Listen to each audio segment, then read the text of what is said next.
मग तिसऱ्या पहरीच्या शेवटी शेवटी त्याला असं वाटलं की आपण जर असं किंतु परंतु करू लागलो तर मग आपलं पुण्य कसं होईल आणि या भवचक्रातून या दुःखाच्या जीवनातून आपलं सुगतीकडे कसं जाणार आणि या दुःखातून मुक्त आपण कसं होणार असं त्याला वाटलं.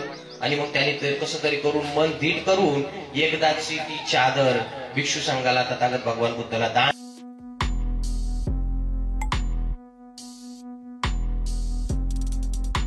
सर्वप्रथम देव आणि मनुष्याचे शास्ता महाकारुणिक तथागत भगवान बुद्ध तसेच विश्ववंदनीय परमपूज्य भारतरत्न डॉक्टर बाबासाहेब आंबेडकर आणि सर्व पवित्र असा पूजनीय भिक्षू संघ, माझे गुरुवर्य, माझे उपाध्याय आणि माझे कल्याण मित्र या सर्वांना प्रथम माझं त्रिवार वंदन. तर बघा, आज धम्मदूत या बालकाचा प्रथम वाढदिवस या अनुषंगाने आपण सर्वजण एकत्र आलो आहोत. आणि खरंच या परिवाराने कुशल असं कर्म करून भिक्षू संघाला भोजनदान, शिवरदान आणि एवढंच नाही तर आपलं बाल सुद्धा गर्भावस्थेत असतानाच दान केलं. तर याच अनुषंगाने आज आपण जे 10 कुशल कर्म त्यापैकी पहिलं दान कर्म कुशल आहे आणि त्याचमुळे आपलं ज्ञानचक्षुही खुलण्यास मदत होत असते. म्हणून आपण दानाच्या रिलेटेडच धम्मदेशना आपण श्रवण करणार आहोत. तर बघा, तथागत भगवान बुद्धांनी जवळजवळ 45 वर्ष आपल्याला धम्म शिकवला, दुःखमुक्तीचा मार्ग शिकवला आणि तो आपण संग्रहित करून ठेवला. जवळजवळ 82,000 उपदेश तथागतांनी दिले आणि उर्वरित 2,000 उपदेश अनंत भिक्षूंनी दिले. ते आपण त्रिपिटकामध्ये सामावून ठेवलेले आहे. त्या त्रिपिटकालाच आपण सुत्त पिटक, विनय पिटक आणि अभिधम्म पिटक असं संबोधतो. बघा, या सुत्त पिटकामध्ये जी काही पूजाविधी आताच आपण घेतली ती सुत्त पिटकामध्ये दिलेली आहे. काही भिक्षू आणि भिक्षुणींचे नियम आहे ते विनय पिटकात दिलेले आहे आणि शरीरा संदर्भात सखोल असा अभ्यास अभिधम्म पिटकात दिलेला आहे. म्हणजे आपल्या शरीरात असलेले राग, द्वेष, मोह, वाईट असलेल्या गोष्टी आपल्याला काढून टाकता येतात, त्याच्यावर नियंत्रण मिळवता येते, समता स्थापित करता येते आणि पवित्र असं निर्वाणाचं साक्षात्कार आपल्याला करता येते. तर असे त्रिपिटकामध्ये जी ज्ञान, जे धम्म आपल्याला दिलेला आहे त्यामध्ये सुत्त पिटकामध्ये 5 मोठे मोठे ग्रंथ आहे. बघा, मध्यम निकाय, दिग निकाय, अंगुत्तर निकाय, संयुक्त निकाय आणि खुद्दक निकाय. या खुद्दक निकायामध्ये आणखी 18 ग्रंथ आहे. 2 नंबरचं धम्मपद आहे, 5 नंबरचं सुत्तनिपात आहे आणि 18 नंबरचं मिलिंद प्रश्न आहे.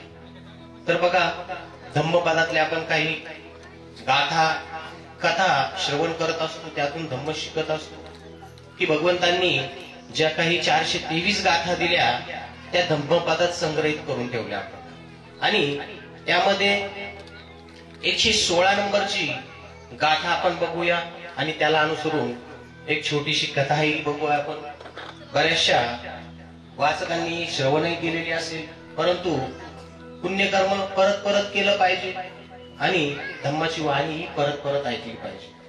जसं परत परत केल्याने आपल्याला परफेक्टनेस प्राप्त होत असते. तर याच अनुषंगाने आपण 116 नंबरची जी काही गाथा आहे धम्मपदातली ती आपण श्रवण करणार आहोत. की तथागत म्हणतात, अभिथरेतं कल्याणे पापा चित्तं निवारणे दंदन ही करोतो पुय्यं पापस्मी रमते म्हणून. बघा, 2 वळीची गाथा आहे. तथागत आपल्याला पाली भाषेत या गाथेचा उच्चार करतात. त्यावेळेस पाली भाषा होती, मराठी भाषा नव्हती. आपल्याकडे आता मराठी भाषा आहे, आपण मराठी भाषेत शिकतो, ऐकतो, समजतो, समजून घेतो. तर बघा, या पाली भाषेचा 2 वळीचा अर्थ असा आहे की तथागत म्हणतात, कुशल कर्म करताना त्वरा करा, म्हणजे घाई करा. आणि कुशल कर्म करताना आपण शिथिलता जर बाळगली, म्हणजे किंतु परंतु स्लो जर झालो आपण, तर आपलं मन हे पापाकडे वळत असतं. म्हणून कुशल कर्म करताना आपण त्वरा केलं पाहिजे, घाई केली पाहिजे. जसं धम्मदूत या बालकाच्या आईने काय पुण्यकर्म सुचलं असेल त्या मातेला, की तिने लगेच मातेला आणि त्यांच्या परिवाराला, की परिवाराने मोठं धाडस करून, आजकाल परिवारातले मोठे ज्ञानी लोक असले पाहिजे तरच हे शक्य होतं. तर त्यांनी धाडस करून आपलं बाळ भिक्षू संघाला दान करायचं नियोजन केलं. तर बघा दानाचं महत्व. तर याच अनुषंगाने एक छोटीशी कथा आहे, ती बघू आपण. की भगवंतांनी ही गाथा कधी सांगितली, तर ही गाथा एकदा एके समयी तथागत भगवान बुद्ध जेतवन विहारात विहरत असताना श्रावस्तीमध्ये एक साटक नावाच्या जोडप्या संदर्भात ही गाथा सांग. त्यांना उद्देशून तथागतांनी ही गाथा सांग. तर हे दोन जोडपे होते, म्हातारा म्हातारी, आणि खूप गरीब होते. कदाचित बऱ्याच जणांनी ऐकले असेल. आणि एवढे गरीब होते की त्यांना एकच चादर होती अंगावर अंघरून घेण्यासाठी. आणि त्यावेळेस तुम्ही जर इतिहास वाचला, धम्म वाचला, तर तुम्हाला समजेल की तथागताचं धम्म जसं तहानलेल्याला आपण पाण्याचा शोध घेतो. तुमच्या खेडोपाड्यात तर बऱ्याच वर्षापूर्वी, आताही कदाचित लांब लांब जावं लागते पाणी आणायला विहिरी, तहान भागवण्यासाठी. तसंच जसं लोकांना माहित झालं की दुःखापासून दूर होता येतं, या दुःख रूपी तहान आपल्याला भागवता येते, आणि असे पाणी देणारे तथागत भगवान बुद्ध लोकांना माहित झालं, तर लोक धावत पळत तथागताकडे येऊ लागले. जो तो आपल्या वेगवेगळी तहान भगवंताला सांगू लागला, आणि धम्मदेसनेने त्याच्यावर ऐकून आपली प्रगती करू लागला, सुगतीकडे जाऊ लागला. जो तो भिक्षू होऊ लागला, जो तो भिक्षुनी होऊ लागल्या. काही ग्रस्तही लोक होते जे पुण्याचा अर्जित करत होते. आणि त्यावेळेस रात्रीही आणि दिवसाही धम्मदेसना चालायची. म्हणजे शरीराला गरजेपुरतच आपण झोप दिली पाहिजे, तसं तथागतही गरजेपुरतच झोपायचे. बाकीच्या वेळेला धम्मच शिकवायचे कंटिन्यू. आणि मग त्यावेळेस दिवसा आणि रात्री दोन्ही वेळेला धम्मदेसना चालायची. जसं पूजनीय बनते डॉक्टर इंदवस महादेव यांनी आता सांगितलं आपल्याला की 38 मंगलामधलं 26वं मंगल कालेन धम्म श्रवण, म्हणजे काळानुसार आपण धम्माचं श्रवण केलं तर उत्तम मंगल होतं. हे कोण सांगतं? तथागत भगवान बुद्ध महामंगल सूक्तामध्ये सांगतात.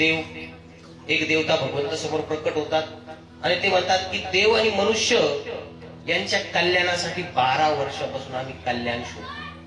आता आपल्याला प्रश्न पडला पाहिजे, देव म्हणजे काय? कधी कधी आपल्याला संभ्रम निर्माण होतो की डॉक्टर बाबासाहेब आंबेडकर आपल्याला एकीकडे 22 प्रतिज्ञात सांगतात की देवांना मानू नये, आणि बुद्धकालीन साहित्यामध्ये आपण घडी घडी देवांचा उल्लेख करतो. मग देव आहे का आणि देव म्हणजे काय हे आपण समजून घेतलं पाहिजे.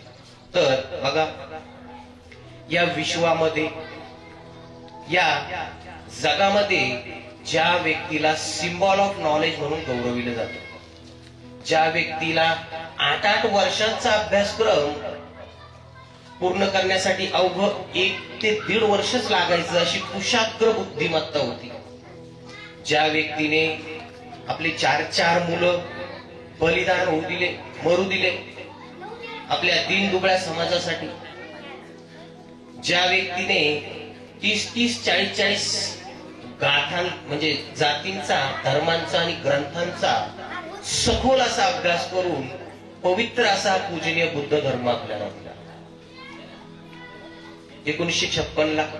आणि ते महामानव डॉक्टर बाबासाहेब आंबेडकर एवढ्यावरच थांबले नाही. कदाचित त्यांना माहिती होतं आपला समाज दुबळा आहे, हजारो वर्षापासून शिक्षणाचा अधिकार नाही, धन संचयाचा अधिकार नाही, जागा खरेदी करण्याचा अधिकार नाही, नाना प्रकारच्या अधिकारापासून आपल्याला वंचित ठेवण्यात आले. आणि म्हणून बाबासाहेब आंबेडकरांना माहिती असेल की या दीन दुबळ्या समाजाला हा बुद्ध धर्म झेपेल का, समजेल का, समुद्र एवढा व्यापक धम्म. म्हणून बाबासाहेब आंबेडकरांनी स्वतःच्या भाषेत बुद्ध आणि त्यांचा धम्म हा ग्रंथ लिहिला. म्हणजे बुद्ध कोण आहे आणि धम्म काय आहे हे आपण त्याच्यातून जाणून घेतलं पाहिजे. शोकांतिका आजकाल एवढा समाज आपला सुशिक्षित असून देखील फक्त शरीराची गरज पूर्ण करण्यापुरतच धडपड करतो. सकाळपासून तर रात्रीपर्यंत फक्त शरीराची गरजेपुरतच शिक्षणही घेतो, तर शरीराच्या गरजेपुरतं पैसा कमवण्यासाठी, आणि जाताना काय घेऊन जातो, काहीच नाही. म्हणून एकच वस्तू आपण घेऊन जाऊ शकतो, ते म्हणजे पुण्य. आणि की तथागत भगवान बुद्धांनी आपल्याला हा जो धम्म दिला, पवित्र असा धम्म, हा त्रिपिटकामधला सामावलेला समुद्र एवढा व्यापक धम्म. देवाचा विषय करत होता आपण की देव म्हणजे काय आणि ईश्वर म्हणजे काय. तर तथागत भगवान बुद्ध डॉक्टर बाबासाहेब आंबेडकरांनी आपल्याला बुद्ध आणि त्यांच्या धम्म या ग्रंथामध्ये लिहून ठेवलेला आहे की ईश्वरवाद तथागत भगवान बुद्धांनी नाकारला. मग आता ईश्वरवाद आणि देव याच्यात काय फरक आहे. तर बघा, काही लोकांची समजूत आहे की सगळं विश्व हे एका कुठल्या तरी शक्तीने, व्यक्तीने किंवा वस्तूने निर्माण केलेले आहे. सुख दुःख, चांगलं वाईट हे सगळं काही कुठल्या तरी शक्तीने, व्यक्तीने किंवा वस्तूने निर्माण केलं आहे, असा सिद्धांत भगवंतांनी नाकारला. भगवंत म्हणतात असा ईश्वर मला तर काही दिसणार नाही. कारण त्यांनी 6 वर्ष कठीण तपश्चर्या केल्यानंतर दुःख मुक्तीचा मार्ग शोधता शोधता सर्वज्ञता प्राप्त केली, सर्वज्ञ झाले. भूतकाळ, वर्तमान काळ आणि भविष्य काळ जाणणारे तथागत भगवान बुद्ध आपल्याला सांगतात की माझ्यापूर्वी 27 बुद्ध होऊन गेले, मी 28 वायाने येणारे आर्य मैत्री बुद्ध 29. तेच तथागत आपल्याला सांगतात की या जगामध्ये ईश्वर नावाची कुठलीही वस्तू, व्यक्ती किंवा शक्ती नाहीये. आणि ज्यांना ती प्रत्यक्षात अनुभवात येत असेल त्यांनी ते मानलं पाहिजे. आणि म्हणून बाबासाहेब आंबेडकरांनी तिथं लिहिलेलं आहे की ईश्वरवाद भगवान बुद्धांनी नाकारलेला आहे. मग देव म्हणजे काय. तर बघा, तथागत भगवान बुद्ध सर्वज्ञ होते, तर त्यांनी या जगामध्ये काय काय आहे ते सगळं आपल्याला धम्मामध्ये शिकवलं. कसं आहे, कसं नाही, आपल्याला कशी प्रगती करायची, कसं जीवन मरणाच्या बंधनातून मुक्त व्हायचं. तर अशा प्रकारे आपल्याला त्यांनी सखोल असा अभ्यास म्हणजे ज्ञान दिलं, ज्याने त्याने ते त्याचा फायदाही उचलून घेतला. तर देव म्हणजे काय. तर तथागतांनी आपल्याला या जगामध्ये 31 जन्मभूम्याबद्दल सांगितलं. 31 भूम्या, त्यामध्ये 6 देवता लोकांच्या भूम्या आहेत. ब्रह्मलोक, 33 देवलोक, तुषिता देवलोक, 7वी भूमी आपली मनुष्याची भूमी, आणि काही बाकीच्या पशु, प्राणी भूमी, पशुभूमी, प्रेतभूमी, गंधर्व भूमी, रूपभूमी, अरूपभूमी, अशा नाना प्रकारच्या म्हणजे 31 प्रकारच्या जन्मभूम्या भगवंतांनी आपल्याला सांगितल्या. त्यातल्या 6 देवलोकाच्या भूम्या आहे. आणि देवलोकाच्या भूम्या म्हणजेच काय, तर मनुष्याची प्रगतशील अवस्था म्हणजे देवलोक. जसं आपण 10वी नंतर 12वीला जातो, जसं 12वी नंतर 15वीला जातो, हे झालं आपलं शैक्षणिक प्रगतशील अवस्था. लहानचं मोठं होतो, हे झालं शारीरिक प्रगतशील अवस्था. तशी या मृत्यूनंतर जी काही आपली प्रगतशील अवस्था आहे त्याला देवलोक म्हटलेला आहे. आणि 6 प्रकारच्या देवभूम्या, त्यामध्ये ब्रह्मलोक, तुषिता देवलोक, 33 देवलोक. आणि 33 देवलोकाचं उदाहरणही भगवंतांनी दिलं की माझा 7वा वर्षवास, भगवंताचा 7वा वर्षवास 33 देवलोकात त्यांनी केला. आणि स्वतःची आई जी होती महामाया, यांचा देवलोकात जन्म झाला होता, बुद्धाला जन्म दिला म्हणून. आणि त्यांना त्यांनी 3 महिने वर्षवासाच्या काळात 3 ते 4 महिने धम्म शिकवला. तिथल्या देवांनाही धम्म शिकवला आणि अरहंत पदाचा साक्षात्कार केला. तर या जगामध्ये कोणी जरी आपल्या माताच्या ऋणातून मुक्त झाला असेल तर ते प्रथम व्यक्ती तथागत भगवान बुद्ध आहे. असे मोठे मोठे ज्ञानी भिक्षू लोकही सांगतात. आमच्या औरंगाबाद मध्ये एक विशुद्धानंद मोठे भंतीचे आहेत, तेही वारंवार प्रवचनात सांगत असतात की मातेच्या ऋणातून एकमेव मुक्त झालेले कुणी असेल तर ते तथागत भगवान बुद्ध. तर देवलोक काय आहे? मग हेच असे देवलोकांची व्याख्या, देवलोकांचं ज्ञान आपण धम्मात वाचलं पाहिजे. त्यात वेगवेगळ्या देवांचा उल्लेखही आहे. इंद्रदेव, मलभारी देव, आणि मग असे काही देव आहे की ज्यांना काही लोकांनी ईश्वर बनवलं आणि त्याचीच पूजा करू लागले रात्रंदिवस. म्हणजे मेहनत करणं, प्रॅक्टिकल करणं सोडून अंधश्रद्धेपोटी फक्त पूजा पाठ त्यांनी काहीच प्राप्त होत नाही असं तथागत भगवान बुद्ध म्हणतात. म्हणून आपण प्रत्यक्षात ज्ञान मिळवलं पाहिजे. मग हे देवलोक स्वतःची प्रगती करतात, सुखी राहतात, आपल्यापेक्षा सुखी असतात. ते आपल्यासारखं गुडघे दुखी नाही त्यांना, आपल्यासारखी पोट दुखी नाही, आपल्यासारखी सर्दी, खोकला, पैसा, अडका या गोष्टीचं त्यांना मोह नाही. का? कारण ती अरूप भूमी, शरीरच नसतं त्यांना आपल्यासारखं, प्रगतशील आहे आपल्यापेक्षा. आपल्या इकडे 100 वर्ष म्हणजे तिकडचं 1 दिवस, असं देवलोकांचा उल्लेख आपल्या त्रिपिटकात आहे. म्हणून हे आपण समजलं पाहिजे की देव म्हणजे काय आणि ईश्वर म्हणजे काय. बरेचसे आपले अज्ञानी लोक आजही जातात वेगवेगळ्या देवाकडं, म्हणजे अंधश्रद्धेपोटी. प्रत्यक्षात अनुभव येत असेल तर मानलं पाहिजे, ज्याला येत असेल वेलनपूर. तर अशा प्रकारे आपण देवाबद्दल थोडं जाणलं. आता आपण बघूया जी एक साटक ब्राह्मणाची कथा बघत होतो आपण, की रात्रंदिवस धम्मदेशना चालायची. गरीब दाम्पत्य होतंय आणि एकुलती एकच चादर होती त्यांना. कदाचित थंडीचे दिवस असेल आणि मग एक चादर 2 जण कशी घेऊन बसतील धम्मदेशना ऐकताना. मग तो ब्राह्मण रात्री जायचा धम्मदेशना ऐकायला आणि त्याची बायको दिवसा धम्मदेशना ऐकायची तथागतांची. एके दिवशी रात्री असंच धम्मदेशना ऐकता ऐकता ब्राह्मणाला प्रफुल्लित आनंद झाला. धम्मदेशना ऐकता ऐकता त्याचं शरीर रोमांचित होऊन गेलं, आनंदित झाला खूप. आणि त्याला अशी श्रद्धा निर्माण झाली की आपणही काहीतरी दान करावं. किती त्याग करतो हा भिक्षू संघ, किती ज्ञान देतो आपल्याला तथागत भगवान बुद्धही. मग आपण यांना काहीतरी दान दिलं पाहिजे. मग काय दान द्यावं, आपल्याकडे तर काहीच नाही. मग त्यांनी विचार केला की आपण एकुलती एक चादर ही तथागत भगवान बुद्धाला, त्यांच्या भिक्षू संघाला दान द्यावं. आणि त्यांनी असा विचार केल्या पुन्हा त्याला असा विचार आला की हे चादरीवर तर माझा एकट्याचा अधिकार नाही, माझ्या बायकोलाही ही चादर वापरायचो आम्ही 2 जण. असं किंतु परंतु करता करता रात्रीची पहिली पहर गेली, दुसरी पहर गेली आणि तिसरी पहरही निघून गेली. मग तिसऱ्या पहरीच्या शेवटी त्याला असं वाटलं की आपण जर असं किंतु परंतु करू लागलो तर मग आपलं पुण्य कसं होईल आणि या भवचक्रातून, या दुःखाच्या जीवनातून आपलं सुगतीकडे कसं जाणार आणि या दुःखातून मुक्त आपण कसं होणार, असं त्याला वाटलं. आणि मग त्याने कसं तरी करून मन धीट करून एकदाची ती चादर भिक्षू संघाला तथागत भगवान बुद्धाला दान केली आणि मोठ्याने ओरडू लागला, मी जिंकलो, मी जिंकलो, मी जिंकलो, असं ओरडला. त्या धम्मदेशना ऐकताना, ती धम्मदेशना ऐकत असताना तिथं प्रेसेनजित राजा तिथला तो देखील आलेला होता धम्मदेशना ऐकायला. त्यांनी पाठीमागून बघितली की कोण ओरडतंय. मग काही सैनिकाला पाठवलं, ठाव ठिकाणा घेतला काय झालं म्हणून. तर त्याला कळलं की खूप महत्वाचं काहीतरी दान त्या ब्राह्मणाने केलं. आणि तोही प्रसन्न झाला प्रेसेनजित आणि त्यांनी अभिनंदनपर त्याला बक्षीस द्यायचं ठरवलं की त्यांनी 1 चादर दान केली म्हणून याला नवीन 1 चादर दान द्या. त्यांनी पाठवलं सैनिकाला, चादर घेऊन आले, नवीन चादर त्या ब्राह्मणाला दिली. तो इतका आनंदित होता, जशी 1 चादर आली त्याने भिक्षू संघाला परत दान दिला, तथागत भगवान बुद्धाला भिक्षू संघाला. नंतर राजन ते बघितलं, पुन्हा त्याला 4 चादरी दान दिला.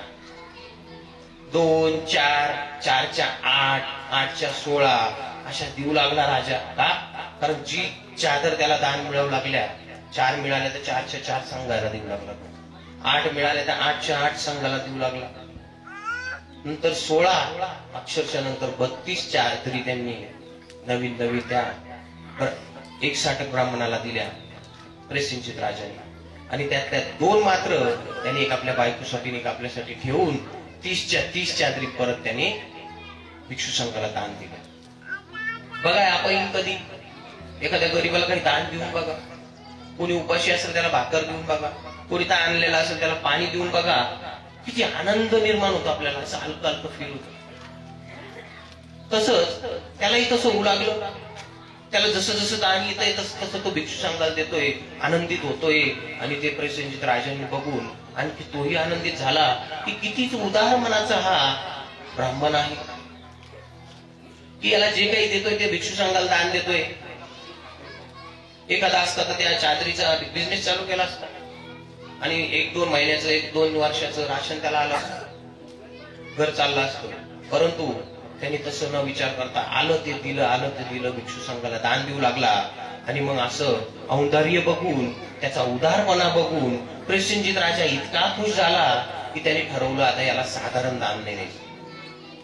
मग त्यांनी सैनिकांना पाठवून मौल्यवान 1-1 लाख रुपयाच्या त्या काळात मलमलत्या 2 चादरी मागवल्या आणि त्या 2च्या 2 ब्राह्मणाला दान दिल्या, बक्षीस दिल्या. ब्राह्मणांनी मग त्या जशा चादरी आल्या एक भिक्षू संघासाठी घरात ठेवली, की कधी भिक्षू संघाला आपण भोजन दानासाठी बोलू तर त्यांना बसण्यासाठी ठेवली. आणि दुसरी चादर भगवंताला गंधकुटीमध्ये दिली. दुसऱ्या क्षणी प्रसेनजित भगवंताकडे गेले गंधकुटीत, भगवंताला वंदन वगैरे करायला, बोलायला. आणि तो बघतो तर काय, किती मलमलती 1 लाख रुपये मौल्यवान चादर गंधकुटीत त्याला दिसत प्रसेनजित राजाला. मग त्याच्या आनंदाचं तर ठिकाणच नाही राहिलं. त्याला वाटलं हा ब्राह्मण इतका किती उदार आहे की याला एवढं मोठं 1 लाख रुपयाची मलमलती चादर देऊनही यांनी पुन्हा भगवंताला दान दिली आणि एक भिक्षू संघाला ठेवली, स्वतःसाठी न वापरता. मग त्यांनी ठरवलं आता याला साधारण दान नको, आता या दानापेक्षाही खूप मोठं चांगलं दान आपण देऊ. आणि त्याला 7 प्रकारच्या चतुष्कात वस्तू त्याला दान दिल्या. म्हणजे 4 खेडी त्याला दान दिली, 4000 सोन्याचे काळशा पण त्याला दान दिले, 4 दासी 4 प्रकारचे असे 7 प्रकारच्या वस्तू त्याला दान दिल्या. आणि तो क्षणामध्ये श्रीमंत झाला. भिक्षू आश्चर्यचकित झाले की तथागत असं कसं शक्य, इतका गरीब माणूस की एकच चादर त्याच्याकडे होती आणि क्षणामध्ये काही वेळातच तो एवढा श्रीमंत झाला, असं कसं शक्य. तेव्हा तथागत भगवान बुद्ध या गाथेचा उल्लेख करतात की अभित्तरेथ कल्याणो कल्याणे पापा चिंतन निवारये दंदन ही करतो पुय्यं पापस्मी रमते म्हणून. म्हणजे कुशल कर्म करताना पण पापापासून मनाला दूर केलं पाहिजे आणि कुशल कर्म करताना शिथिलता बाळगल्यास आपण पापाकडे वळायला लागतो. कुशल कर्म करताना आपण त्वरा केली पाहिजे, असा या गाथेचा अर्थ आहे. आणि मग तथागत सांगतात त्या भिक्षूंना की यांनी जर रात्रीच्या प्रथम पहरीच जर दान दिलं असतं तर याला ज्या 4 वस्तू आहे याला 16 7 प्रकारच्या वस्तू षष्ठ परिष्कारात मिळाल्या असतात. म्हणजे 16 दास 16 हत्ती 16 घोडे 16,000 सोनाच्या काश्या बनव. आणि जर त्यांनी दुसऱ्या पहरी केल्या असते तर तेच 8 प्रकारचे मिळाले असते. 8 दास 8 दासी 8,000 सोन्याची कारशा बनव. आणि याने तिसऱ्या पहरी दिलं म्हणून याला 7 प्रकारच्या वस्तू 4 चतुष्काठ मिळाली. तर अशा प्रकारे भगवंत सांगतात की आपण त्वरा केला पाहिजे. त्यांनी तिथं घाई केली असती तर त्याला जास्त पुण्य भेटलं असतं. बघा मिलिंद प्रश्नाचा उल्लेख केला मी आता 18 नंबरचं ग्रंथ आपला कुतनिपात या ग्रंथामध्ये. तर मिलिंद प्रश्नामध्ये मिलिंद राजा आणि नागसेन बंतेजी यांच्यामध्ये चर्चा होत असताना पाप महत्वाचं आहे की पुण्य महत्वाचं, म्हणजे कोण शक्तिशाली आहे. आणि जे लोक पाप करणारे त्यांना लवकर पापाचं फळ का भेटत नाही, असा प्रश्न जेव्हा मिलिंद राजाने बंतेजींना विचारला असता नागसेन बंतेजी म्हणतात की पुण्य हे खूप मोठं आणि बलवान आहे. पाप मात्र कमकुवत आहे, त्याची ताकद कमी आहे, त्याचं वर्चस्वही कमी आहे. म्हणून जो कोणी व्यक्ती पाप करतो, उदाहरणार्थ कोणी दारू पितो, उदाहरणार्थ कोणी वाईट काम करतो, हे पाप जेव्हा करतो, 2 नंबरचे काम करणारे लोक बघतो आपण की त्यांना तात्काळ फळ भेटत नाही वाईट, परंतु निश्चितच त्यांना उशिरा का होईना त्याचं फळ भेटतं. कारण पापात एवढी शक्ती नाही तात्काळ फळ द्यायची. म्हणून हे पाप करणारे लोक खुश राहतात, परंतु त्यांना हळूहळू हळूहळू पुढं, जसं फॉर एक्झाम्पल दारू पिणारे वाईट काम केलं, त्यांना ताबडतोब किडनी खराब नाही होत, हळूहळू हळूहळू काही दिवसानंतर.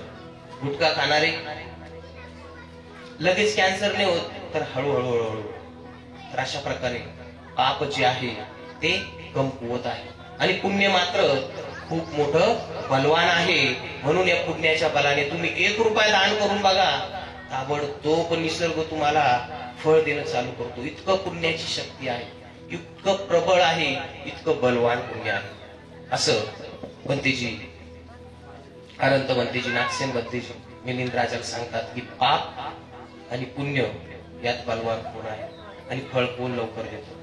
म्हणून त्यांनी 1 ब्राह्मणांनी तसंच केलं, पुण्य केलं केलं त्याला फळ भेटलं. आणि आज या मातेने आपलं बाळ गर्भावस्थेत असतानाही दान दिलं, तिच्याही जीवनात तिथूनच सुरुवात झाली पुण्य व्हायची. आता असेच लोक देवलोकात जन्म घेत असतात, जे पुण्याचा संचय करतात, प्रगती करतात धम्माच्या मार्गावर. आणि देवलोकात जन्म झाला म्हणजे तिथेही आपलं जीवन संपलं असं नाही. शेवटची अवस्था अनंत पदाची ती आपल्याला प्राप्त करायची असते. 4 अवस्था भगवंतांनी सांगितल्या धम्माच्या मार्गावर, दुःखमुक्तीच्या मार्गावर, निर्वाणतापाच्या मार्गावर. शोतापन्न, सकृतगामी, अनागामी आणि अरहंतपद या 4 पैकी आपल्याला काही अवस्था प्राप्त करून या जन्म मरणाच्या बंधनातून मुक्त व्हायचं असतं, अरहंतपदाचा साक्षात्कार करायचा असतो. वेळ जास्त न घेता दानावर आपण थोडस प्रकाश टाकला की दान कसं पुण्यमय आहे. आणि आणखी एक उदाहरण आहे की समुद्र रूपी दुःखातून आपल्याला जर बाहेर पडायचं असेल तर जहाज रूपी दानाची आपल्याला आवश्यकता असली पाहिजे. म्हणजे आपण ते जहाज रूपी दान आपण स्वीकारलं पाहिजे. हे देखील नागसेन बंतेजी मिलिंद राजाला सांगतात. आपण बघतो लहानपणापासून आपल्याला जर ज्ञान प्राप्त करायचं असेल, काही शिकायचं असेल, अबकडं शाळेत जायचं असेल तर आपल्याला पैसे मोजावे लागतात. पेन घ्यायचा, वही घ्यायचा, पाटी घ्यायची, कलम घ्यायची, कुठलंही काही घ्यायचं तर बिना पैशाचं काहीच मिळत नाही. तसंच दान केल्याशिवाय तुमचं ज्ञानाचे दरवाजे खुलतच नाही, हे धम्मात सांगितलं आहे. म्हणून आपण दानाला महत्व दिलं पाहिजे. असं काही ठराविक नाही की तुम्ही पर्टिक्युलर एकाच याला दान द्या, जे गरजू आहे त्यांना दान द्या. भगवंत सांगतात की सब्बदानं धम्मदानं जिनाती. म्हणजे सगळ्या दानामध्ये धम्माचं दान सर्वात श्रेष्ठ. आजकाल शोकांतिक आहे, काही लोक धम्मदान पैशाला समजतात. धम्मदान काही इतके दारू पिणारे लोक म्हणते धम्मदान करा आपल्याला जायचं, चुकीचा अर्थ काढतात. परंतु धम्मदान म्हणजे ज्ञानाचं दान, जे दुःखमुक्तीसाठी आपल्याला महत्वाचं असतं. म्हणून आपण धम्माचं दान करून कुशल असं कर्म केलं पाहिजे. म्हणजे काळानुसार धम्माचं श्रवण करणं हे उत्तम मंगल आहे. तसं 15 नंबरचं मंगल आहे दान करणं. आणि मग धम्माचं दान केलं पाहिजे आपण. धम्म लोकांपर्यंत कसा पोहोचल, कसा जास्तीत जास्त लोकांच्या कानावर धम्म पडल आणि कसं ते सुगतीला जातील, या अनुषंगाने आपण वेगवेगळे दान केलं पाहिजे. बरेच लोक करतात, त्यांचं अभिनंदन, त्यांची प्रशंसा केली पाहिजे. ते एवढ्या लांब भंतीजींना बोलवणं, सगळं नियोजन करणं, वेगवेगळे कार्यक्रम ठेवणं, धम्माचं कार्य रथ हे पुढे नेतात. जसं बाबासाहेबांनी सांगितलं आपल्याला की माझा रथ हा पुढे नेऊ शकत नाही तर मागे तरी आणू नका. तसं काही लोक करत असतात, त्यांचंही अभिनंदन. आणि असेच काम आपण केलं पाहिजे. आणि धम्माचं दान हे सर्वात श्रेष्ठ आहे, म्हणून आपण धम्माचं दान केलं पाहिजे. धम्माला बाधक असलेल्या गोष्टी आपण निर्माण केल्या पाहिजे. 4 लोकांना धम्म ऐकायला आणणं म्हणजेच धम्मदान.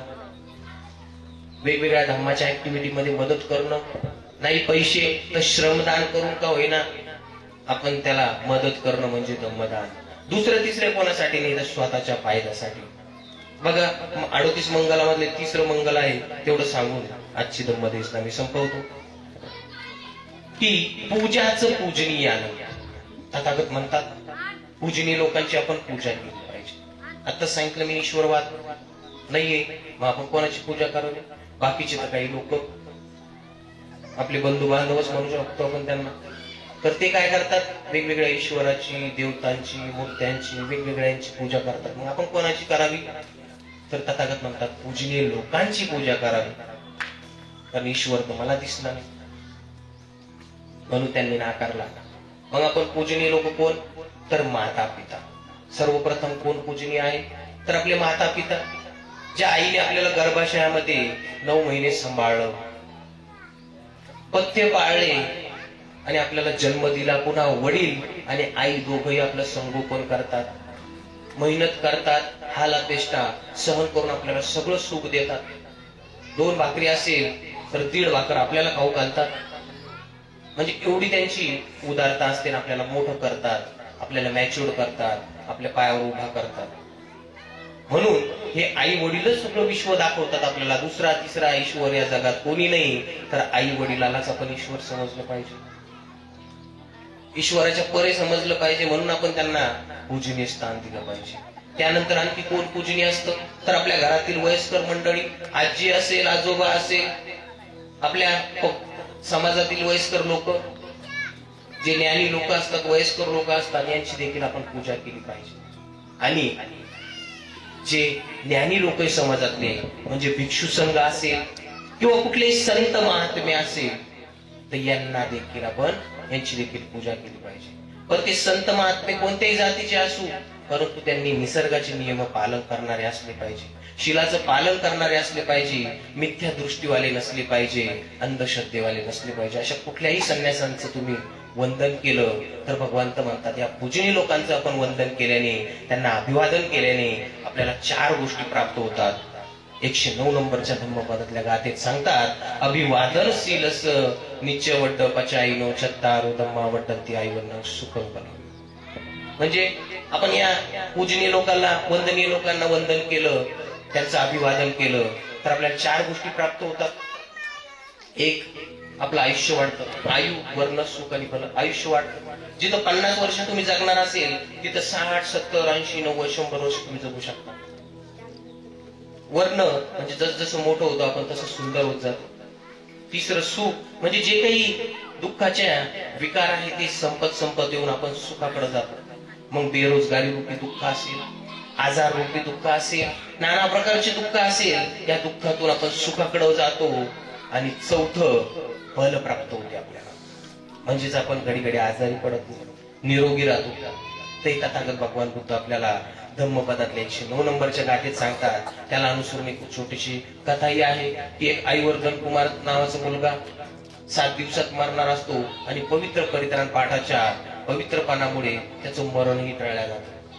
म्हणजे धम्मपदात बऱ्याचशा गोष्टी ज्ञान घेण्यासारख्या म्हणजे सगळ्याच ग्रंथामध्ये आहे आपल्या बुद्धकालीन. म्हणून आपण ते जाणल्या पाहिजे आणि आपल्या जीवनाचे सार्थक केलं पाहिजे. तर आजच्या या मंगल दिनी, खरंच आजचा मंगल दिन आहे, 26 जानेवारी 2025 प्रजासत्ताक दिन. बाबासाहेब आंबेडकरांनी जो संविधान लिहिलं, काही काही तज्ञ लोक म्हणतात की बाबासाहेबांनीच तोडी लिहिलं सगळं संविधान, परंतु शेवटपर्यंत बाबासाहेबच टिकून होते इतक्या आजारी अवस्थेत सुद्धा. म्हणून हे सगळं जग बाबासाहेबांनाच नाव देतात की संविधान बाबासाहेबांनीच लिहिलं. आणि त्या महामानवाने हे संविधान लिहून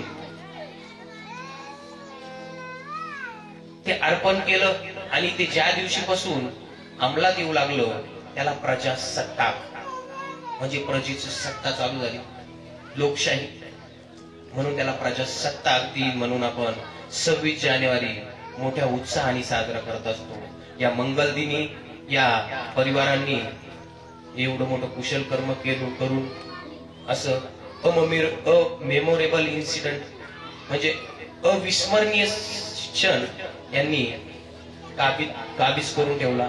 तर खरंच यांचं कौतुक आणि सर्वांना माझी मंगल मैत्री.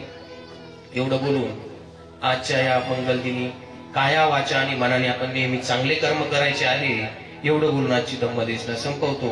म्हणा साधू साधू. साधु साधु। बुद्धं नमामि, बुद्ध को नमन करता हूँ। धम्मं नमामि, धम्म को नमन करता हूँ।